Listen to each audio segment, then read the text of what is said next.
Mula es la última película de Clint Eastwood. Atención, millennials, no la confundáis con Mulan. Yo creo que después de haber visto Mula, sin temor a equivocarme, podría decir que es la película de Clint Eastwood más crepuscular. ¡Basta ya de esa mierda de Crepuscular! Desde Sin Perdón vengo escuchando ya que es la película más crepuscular de Clint Eastwood. Y cada vez que hace una película es más crepuscular que la otra. ¡Basta ya de Crepuscular! Cuando sales del cine, yo creo que puedes entender la película de dos maneras. Raventós, vete corriendo a abrir un plan de pensiones, porque ves la película y dices, hostia, Clint Eastwood ve claro que el tema de la pensión no va bien. También se puede entender la película como si fuera una oda al entrepreneurship, al entrepreneur, ¿no? Hazte una empresa, créate a ti mismo, sé el dueño de tu futuro, si quieres puedes.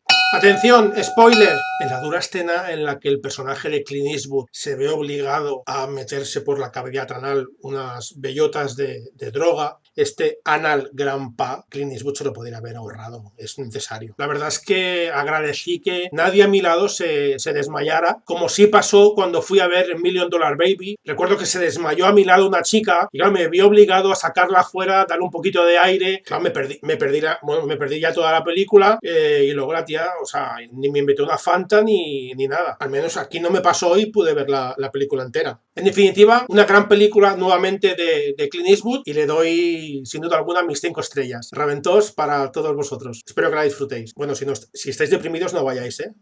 Ya os lo digo. Uy, perdón, me llaman. Disculpar. Sí, dime. Sí, estoy con la mula.